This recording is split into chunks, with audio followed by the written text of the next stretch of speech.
अलवर के अधिकारियों का देश दुनिया में डंका बज रहा है।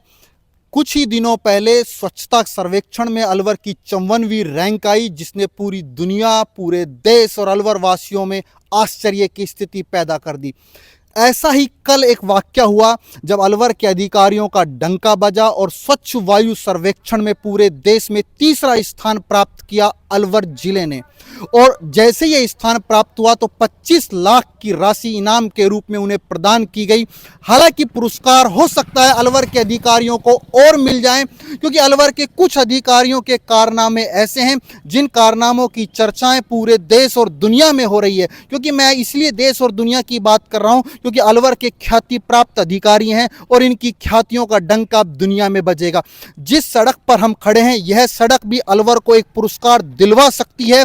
आपको आश्चर्य होगा, जिस सड़क पर मैं खड़ा हूं यह अलवर यूआईटी के द्वारा बनाई गई सड़क है। सड़क कहूं या चांद पर गड्ढे कहूं, यह तो मैं कह नहीं सकता।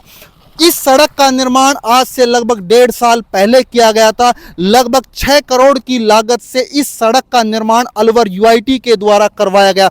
यह सड़क अलवर के शालीमार जो सरकारी जो योजना थी वहां की यह सड़क है।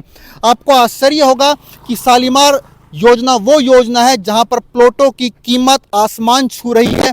कहते तो यहाँ के ये लोग हैं कि यहाँ पर प्लॉट खरीदना, ग्रेटर नोएडा, गुड़गांव में प्लॉट खरीदना जितना महंगा हो चुका है, यहाँ पर प्लॉटों की रेट 40 से 60 हजार वर्ग गज, इससे भी अधिक हो सकती है। परंतु सुविधाओं के नाम पर अलवर यूआईटी जीरो है। आप देख सकते हो कि इस सड़क की हालत क्या है।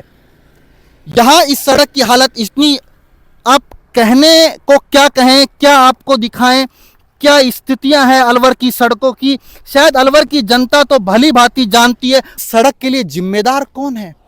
आम जनता जो अपनी गाड़ी कमाई का टैक्स का पैसा आपको मिलता है, जिससे आप सैलरी पाते हो, एसी के कमरों में बैठकर कुर्सियां तोड़ रहे हो, ठेकेदारों से मिली भगत करके जनता की मोटी कमाई को आप डकार जाते हो। शर्म तो नहीं आती होगी इन अधिकारियों को।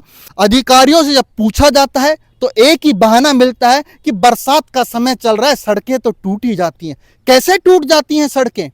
संसद भवन के बाहर की सड़कों में गड्ढे कभी नहीं देखे जाते। विधानसभा के बाहर जो सड़कें उनमें गड्ढे नहीं होते, तो आम जनता जहां से निकलती है उन्हीं की सड़कों में गड्ढे क्यों होते हैं? सारा का सारा गाड़ी टैक्स की कमाई के रूप में आप वसूलते हैं और आप भूल जाते हैं और बहाना लगाते हैं कि बारिश का मौसम चल रहा है, मानसून के कारण सड़कें टूटी हैं। तो क्या दुनिया में मानसून केवल अलवर में ही है? अधिकारियों को जवाब देना पड़ेगा। पुरस्कार मिलना अच्छी बात है, यदि काम होता है तो पुरस्कार मिलना चाहिए, परंतु इन टूटी सड़कों के लिए जिम्मेदार अधिकारियों को भी बेनकाब होना चाहिए। ऐसा लगता है कैसी सड़कें अलवर की? सर देखिए, यहाँ पे काफ़ी टाइम से सड़क टूटी हुई है। जब से ये कॉलोनी यहाँ पे निकली है 3-4 साल ही हुए हैं और आपने जर्जर हालत यहाँ की देख ली है, तो देख के काफ़ी गंदा लगता है। और यहाँ तो देखिए कुछ नहीं है, चलो यहाँ तो भी ठीक ठाक है। ठीक ठाक तो क्या ही कहूँगा मैं, देखिए कितने गड्ढे हुए। अगर आप उस साइड वाले रोड पे, इसी रोड पे देखेंगे तो सर 2-2 फुट के गड्ढे हैं, तो जिनमें सर बाई चांस अगर रात को कुछ भी हो जाता है, दुर्घटना हुई भी है, कई सारे लोगों का एक्सीडेंट भी हुआ उसमें। और फिर यहाँ पे आम जन में आप देखते हो वो गाय और पशुपालन इतना हो चुका है, जिससे बहुत ही। और मैं ये मानता हूँ कि इसमें सर सरकार पूरी तरह से विफल रही है, और जो अपना सिस्टम है सर उसको मैं इस चीज़ बिल्कुल निंदा करता हूँ इस चीज़ की। 2-2 फुट के गड्ढे हैं। अलवर के अधिकारी बरसात का बहाना लेकर एसी के कमरों में एंजॉय कर रहे हैं।